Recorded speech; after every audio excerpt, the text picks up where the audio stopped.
சாய் பக்தர்களுக்கு என் அன்பு வணக்கங்கள். ஓம் சாய்ராம். என் அன்பு குழந்தையே, உன் துணையோ சேர்ந்து வாழ நீ நினைக்கிறாய். உன் துணையோ உன்னை விட்டு விலகி செல்கிறாய். அதற்கான உண்மையான காரணம் என்ன என்று புரியாமல் நீ தவிக்கிறாய். உன் துணையின் வாழ்க்கையில் யார் குறுக்கிடுவது, உன்னுடன் பேசவிடாமல் தடுப்பது யார் என்ற மனக்குழப்பத்தோடு நீ இருக்கிறாய். உன்னுடைய வாழ்க்கையில் இப்பொழுது நீ அனுபவித்து வரும் துன்பத்திற்கு தெரியாமல் நீ விழிக்கிறாய். என் அன்பு குழந்தையே, நீ எதை நினைத்தும் கலங்க வேண்டாம். நான் இருக்கிறேன். உன்னுடைய வாழ்க்கையில் இப்பொழுது நடக்கும் துன்பங்களை நீக்கி உனக்கான சந்தோஷங்களை உன்னிடம் உறுதியாக கொண்டு வந்து சேர்க்கிறேன். உன் துணை உன்னோடு பேசவில்லை என்று சொல்கிறாய். அதற்கான காரணம் என்னவென்று தெரியாமல் நீ விழிப்பதாக சொல்கிறாய். கவலை கொள்ளாதே. உன் துணையுடன் போக்கி ஒரு மாற்றம் இருக்கிறது.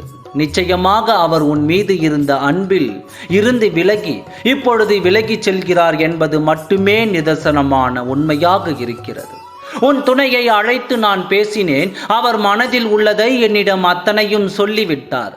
நிச்சயமாக அவர் உன்னுடன் வந்து சேர்வதாக எனக்கு வாக்கு கொடுத்திருக்கிறார். அவரை உன்னுடன் அழைத்து வருகிறேன். மீண்டும் உன்னுடைய வாழ்க்கை சந்தோஷமாக மாறும்.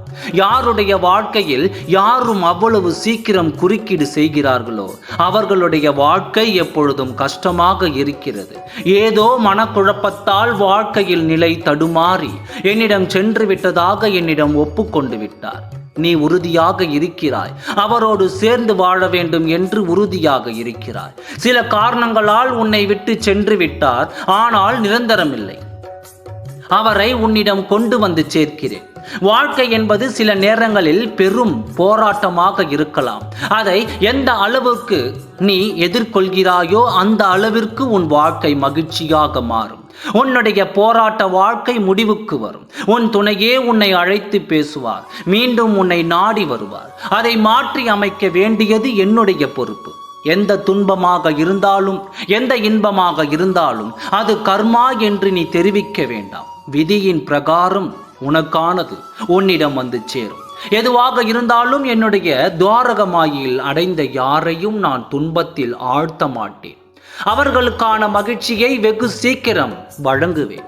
உன்னையும் என் துணையையும் நான் என் ஆலயத்திற்கு காண்பிப்பேன். நீங்கள் வருவதை நான் ஆவலோடு எதிர்பார்த்து காத்து கொண்டிருக்கிறேன். எதற்கும் கவலைப்படாதே. நல்லதே நடக்கும். ஓம் சாய்ராம். நன்றி, வணக்கம்.